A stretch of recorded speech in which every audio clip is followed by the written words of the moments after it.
Bhakti Charu was given the responsibility of translating all of Prabhupada's books in Bengali. Prabhupada, when he came to India, he was very keen that all his books be translated in various Indian languages. And he gave the responsibility for Bengali language to Bhakti Charu Swami. So Bhakti Charu Swami took this instruction very seriously. And he had a great fortune of accepting first and second initiation, both at the same time. Those days, we had to wait for 10 to 15 years to get Brahman initiation. But Bhakti Charu Swami was so fortunate, he got the first and second initiation in one stroke. And a few months later, he got the sannyasa initiation also. He got 3 initiations. And Bhakti Charu Swami Maharaj, we know he's just enthusiastic, ready, and eager to be anything that Srila Prabhupada wants him to be at this moment and forever. When Bhakti Charu Swami Maharaj was there with Srila Prabhupada in the last weeks, it was Srila Prabhupada's pastime to wish to do the Govardhan Parikrama. And Bhakti Charu Maharaj, in his total surrender with love for Srila Prabhupada, was a part of that pastime. So everything is so divinely orchestrated by Srimati Radharani, by Sri Madhava, and by Srila Prabhupada. I humbly, sincerely appeal to all of Srila Bhakti Charu Swami Maharaj's disciples, followers, and I include myself as a follower of Bhakti Charu Swami Maharaj, that please know for sure that Srila Prabhupada called him, and Bhakti Charu Swami Maharaj, who loves all of us more than we can ever understand what love is, he responded to Srila Prabhupada's call.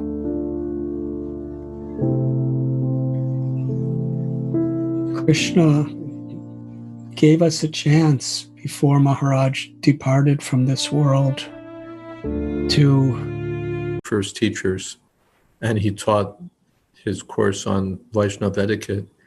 And I learned more in that course than I'd learned in the past 12 or 15 years I'd been a devotee, just about so many things: how to act, how to serve, how to chant, how to associate with devotees, how to respect people in different ways, what to do, what not to do. So many things that aren't in the books that a cultured person knows and an uncultured person doesn't know. And not just a cultured person, because I see so many people from India who also don't know these things. So it wasn't just Indian culture that we could have gotten from anyone from Bharat, but it was the highest standard of Vaishnava culture. He had the heart of a Vaishnava, the mood of a Vaishnava, the expertise of a Vaishnava, everything there. That if our whole Krishna consciousness movement, everybody would want to be a Vaishnava. people would think, these are such wonderful people. If only I could be with them. If only I could be like them. Those kinds of that friendly dealings, loving dealings, and practical dealings also. He wasn't just lovey-dovey, as we say in the West, but he could be strict, he could be particular. He knew how so many things should be done, down to little particular things. I remember one devotee was serving some fruit. I forget whether he was offering to the deity or offering to devotees. And Maharaj chastised him because he was putting mangoes with papayas. He said, don't you know anything? Because mango is sweet and sour, and papaya is bitter. So you're mixing these two different things, two different tastes that don't go together. Don't you know what you're doing? So who would think of that? So many people would just say a fruit is a fruit. Apples, oranges, bananas, papayas, throw everything together. Passing, he was in a hospital on a ventilator and dialysis and so many things. I was thinking about it a lot. You know, many times great Vaishnavas in the end, like Bhaktivinoda for 4 years at the end, did something called Nirjana Bhajana. Nirjana means without people. You do a bhajan without people, alone. Why? To go into deep meditation on the spiritual world. So externally, it may look like, well, he was alone, but he wasn't alone. Bhakti Charu Swami had spent his whole adult life in deep meditation on the pastimes of the Lord.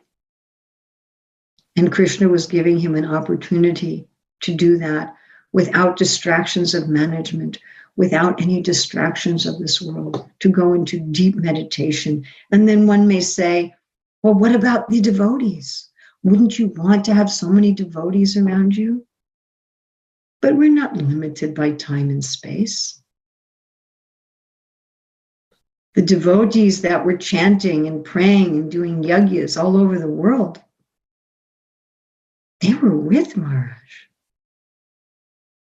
It's not just a matter of being physically in the same room. We all have the experience of being physically in the same room and not there at all. Right? Have you ever been with somebody in the same room and they might as well be on another planet? Or maybe you might as well have been on another planet.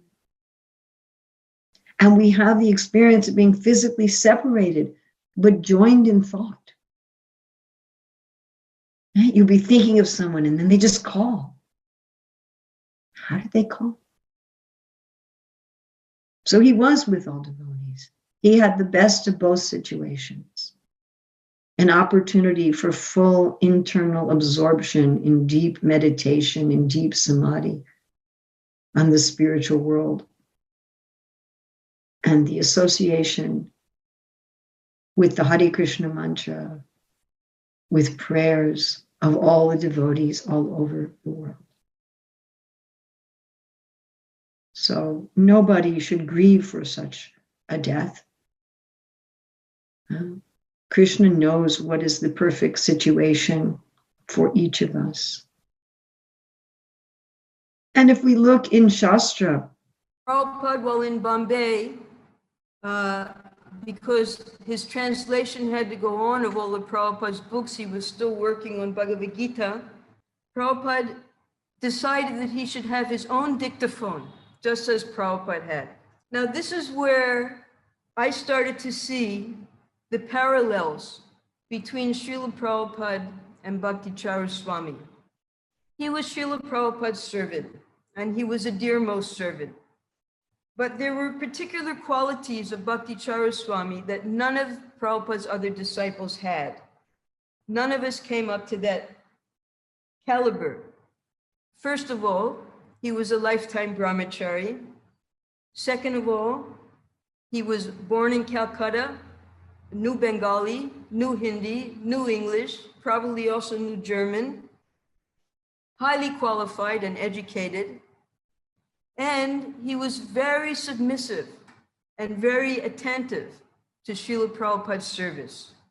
So here we have Prabhupada beginning to set up Srila Bhakti Swami just as Prabhupada was doing. Prabhupada was translating the Srimad Bhagavatam at that time from his Bengali rendition with all of the tikas. And now he was having Bhakti Charu Swami translate all of his books in English into Bengali. And he gave him the dictaphone.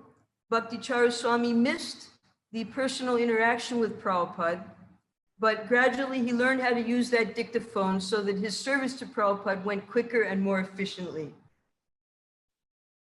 Then Prabhupada decided